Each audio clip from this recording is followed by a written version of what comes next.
तो एक बार फिर से स्वागत है दोस्तों।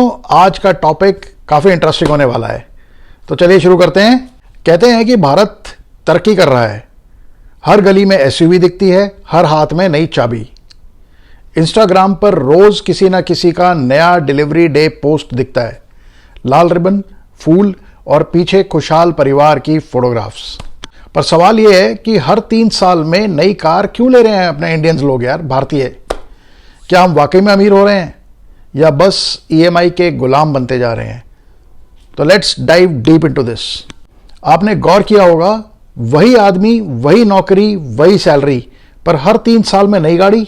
ये सिर्फ शौक नहीं है, ये एक इकोनॉमिक साजिश है, एक सैबोटैज है जो आपके सपनों की भाषा बोलकर आपके पैसों की दिशा बदल देती है।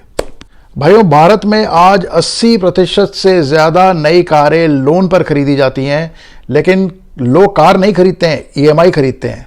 आप शोरूम में जाते हैं, डीलर हंसते हुए कहता है, सर बस 9999 ईएमआई में एसयूवी ले जाइए।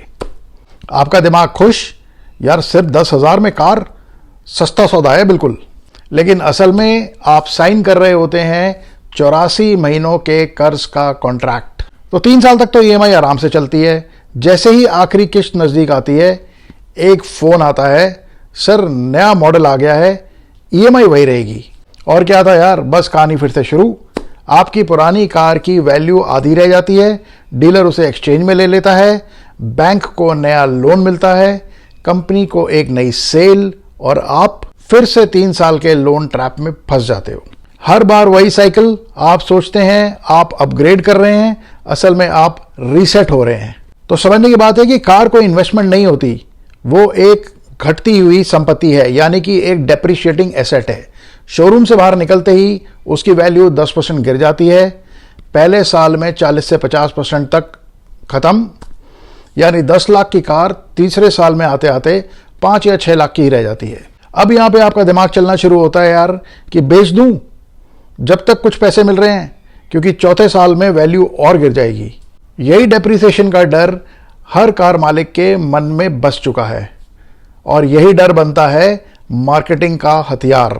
हर 3 साल में कारें बदलती हैं, कंपनी को नया खरीदार मिलता है, बैंक को नया लोन, डीलर को नया कमीशन, और आपको मिलता है वही पुराना ईएमआई का बोझ। और अब आते हैं असली साइकोलॉजिकल ट्रिक पर, जिसे कहते हैं कि नेबर इफेक्ट, पड़ोसी का इफेक्ट। भारत में गाड़ी ट्रांसपोर्ट नहीं, एक स्टेटस सिंबल है। अगर सामने वाले ने नई एसयूवी ले ली तो आपको अपनी कार अचानक पुरानी लगने लग जाती है। और कंपनियां इस मनोविज्ञान यानी कि साइकोलॉजी को बहुत अच्छी तरह समझ चुकी हैं, इसलिए हर 2 साल में फेसलिफ्ट मॉडल निकाल देती हैं।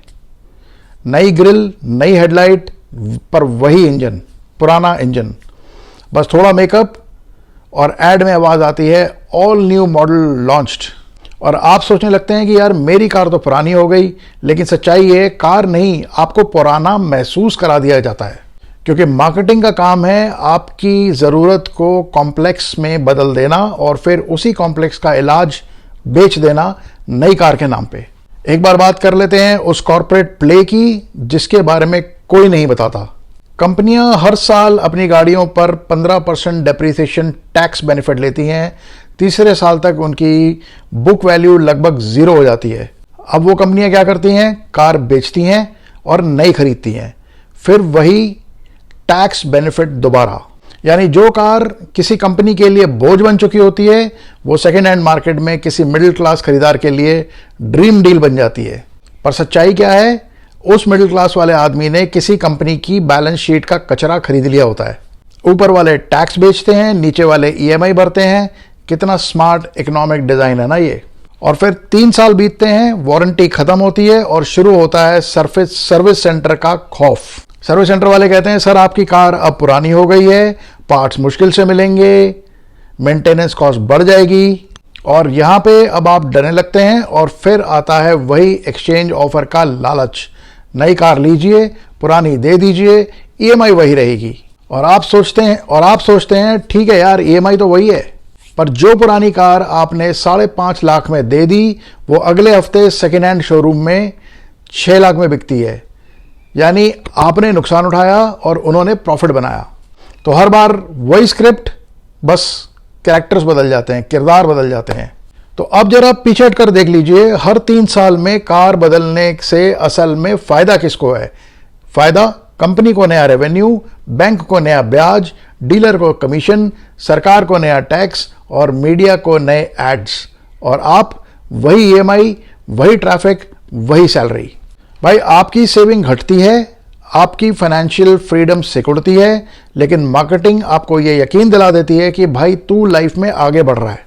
और यही कारण है कि भारत की ऑटो इंडस्ट्री हर साल 6% से बढ़ रही है, पर सेविंग रेट लगातार गिर रहा है, क्योंकि जो पैसा बच सकता था वो हर बार नई ईएमआई में चले जाता है।